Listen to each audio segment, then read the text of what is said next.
Welcome back to Outside Views. Today we're diving into a topic that's been in the headlines once again, repairing the damage caused by Brexit. It's now October 24 and the effects of Brexit are still being felt on both sides of the channel and will be for a long time. And just last week, Prime Minister Sir Keir Starmer has made his first official visit to Brussels since taking office. I talked about it this week. And he met with European Commission President Ursula von der Leyen, as well as other key EU leaders. And while his public statements were brief and he avoided questions, Starmer emphasized a desire to adopt a pragmatic approach to Brexit-related issues. He mentioned his goal to make Brexit work, however, and to find ways to foster growth and address shared challenges between the UK and the EU. But beyond those carefully chosen words, there's a larger story unfolding. An appeal has been made by a group of MEPs and a former UK government minister urging both the EU and the UK to address growing public frustration with the ongoing fallout from Brexit. One of the most vocal critics is Edward Macmillan-Scott, a former senior UK MEP and Vice President of the European Parliament. Macmillan-Scott didn't mince words. He criticized the impact Brexit has had not only on the UK but also on Europe. He pointed out that since the controversial 2016 referendum, young people in the UK have increasingly expressed their discontent with Brexit. Every day we see new reports highlighting the sectors affected. Live music, cultural exchanges, travel, even access to basic necessities like food, medicine and technology. For Macmillan-Scott, the solution is clear. The UK should rejoin the EU single market and customs union. He believes this is essential if the UK is to maintain its status as a civilized country, especially for future generations. But he should explain to me how he wants that.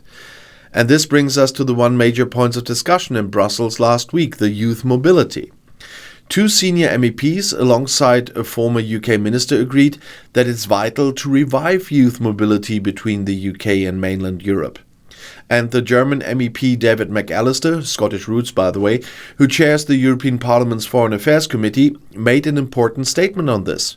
He highlighted the need to bring back opportunities for young people. And according to McAllister, the UK's decision to stay out of the Erasmus Plus program has been what he calls disappointing.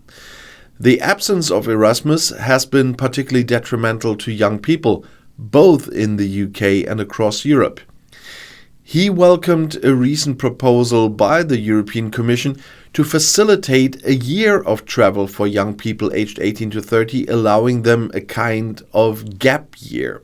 However, this proposed scheme is not without its limitations. It's a compromise, visa-based, time-limited, and only available to a specific age group. McAllister expressed hope that Prime Minister Starmer might be open to supporting such an initiative. If successful, this could be a step forward, benefiting youth mobility and possibly adding momentum to broader negotiations between the UK and EU.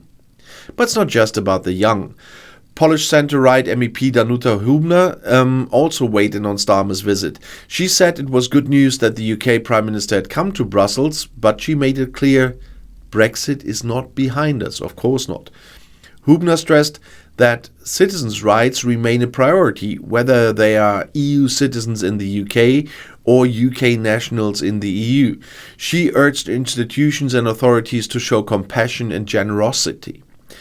Hübner also spoke about the importance of maximizing youth mobility, and she expressed hope that the Erasmus program could make a comeback. She pointed out that there have been efforts to explore new bilateral youth mobility schemes and that both sides must show the political will to get the most out of the upcoming review of the Trade and Cooperation Agreement, the TCA. And this brings us to an important element of the story, the TCA or the Trade and Cooperation Agreement. Hübner reminded us that the TCA provides opportunities for new additions, provided both sides agree.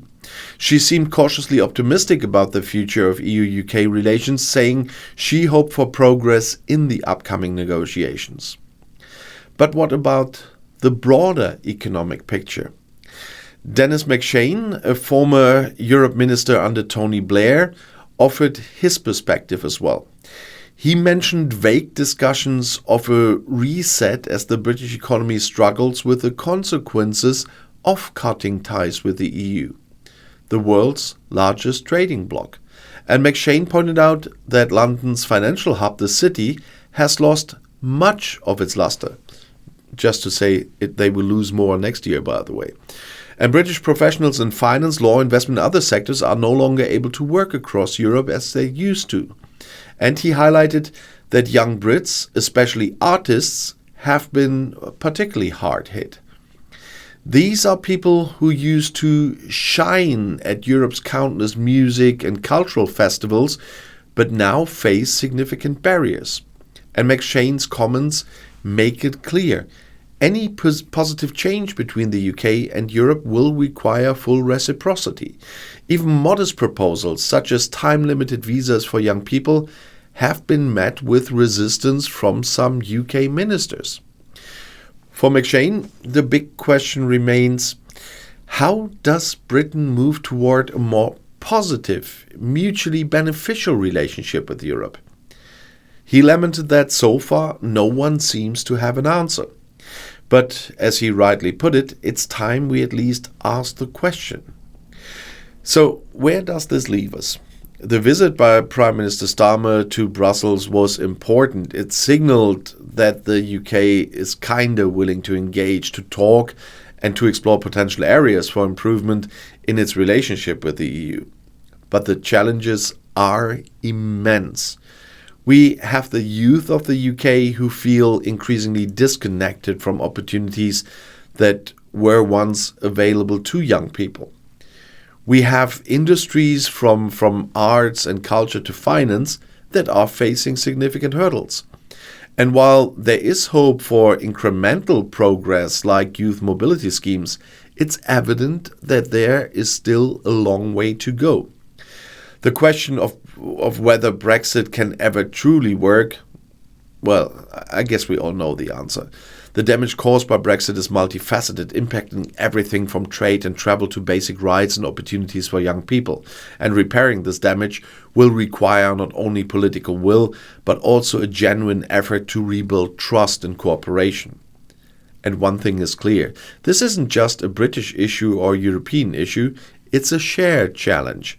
And until the UK and the EU can come together to find comprehensive long-term solutions, the scars of Brexit will remain. So thanks for tuning in to Outside Views. And if you found this discussion insightful, make sure to like, subscribe, and leave your thoughts in the comments below. What do you think? Can the damage caused by Brexit be repaired, or is it too late? I would love to hear your perspective. Until next time, take care, and the next video is right here in the end screen.